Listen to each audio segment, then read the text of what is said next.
Hello, I wanted to mention some things that I do to try to get kids to eat healthier.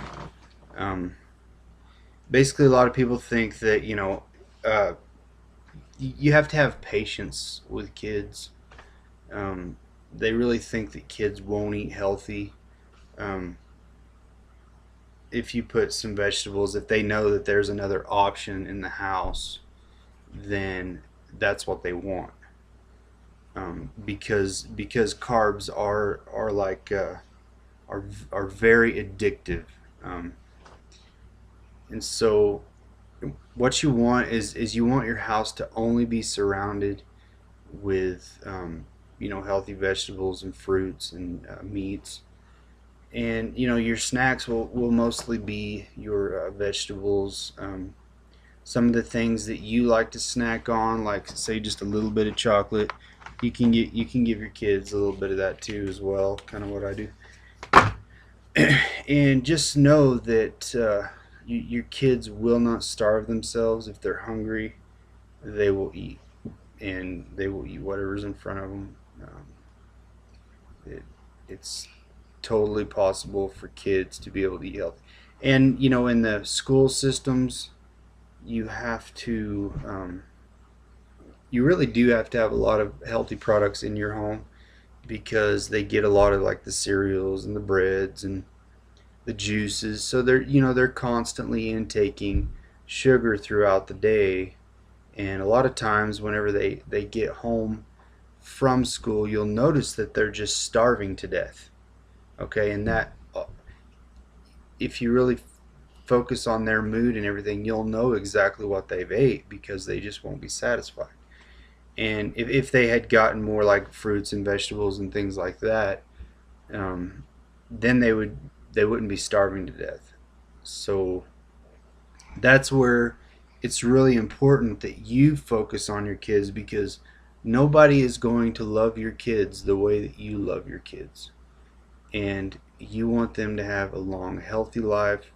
um, there are some things that are told that are healthy, but just really study on what truly is healthy. I'm not a doctor, um, but the natural ways to go, anybody can tell you. I mean, it's just that simple. That your kids, they'll have a higher IQ, they'll feel better, um, they'll have more energy, they'll sleep better at night, they'll wake up and they'll be in a good mood. If they wake up really cranky, you'll know. A lot of foods affect that, and you'll also notice yourself if you decide to do the paleo transformation. It'll be like when your alarm clock goes off, you'll wake right up, jump out of bed. I'm still at the point where it's a little hard. It's a little hard to get out of bed, but yeah, I already know the effects and how my body reacts to certain foods. So um, good luck. If this is something you decide to do. So far, I've lost at least a pound a day. That's something that will, especially at the beginning of a diet, and as amazing as this diet works, it's like you have a high metabolism. Just you reprogram your body altogether, like you're just a different person. You'll lose a lot of weight at first, and then like say after you've lost a great big chunk, like 30 to 40 pounds in like 3 to 4 months, then after that, um, it'll slow down, and so you'll kind of want to focus on different foods.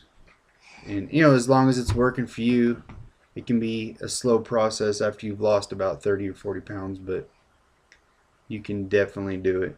And like say when you go out in public and there's events, where there's a lot of junk foods and stuff like that, you just try to make the healthier choice, and all that'll do really is it'll jack up your insulin levels. And as long as you look at it as long term and your life is completely changed, like say at a birthday party, just kind of eat a smaller piece of cake. These are the best things. Or if it's just something you're not craving and you just don't want to eat, then just don't eat it. But if you like to have a little bit of sugar every now and then, people will look at it as like how they're how are they losing weight whenever every time you see them they eat the same things everybody else is eating. Well, they don't know what you're normally doing on your day-to-day activity, unless you want to lead by example. Then you can make the better choices in front of other people and they'll see kind of what you're doing. um, but keeping it you can keep it to yourself all you want. You can let people know, it's like, well, ever so often is not so bad. This is kind of what I do. A lot of people didn't see, you know, what I was doing different because I would go ahead and eat the carbs. I would go ahead and have the piece of pizza or the hot dog, because I knew that the next day I was going to be right back on my primal and it was just going to be out of my system. So, with that being said, I guess I'll take off. You guys have a great day.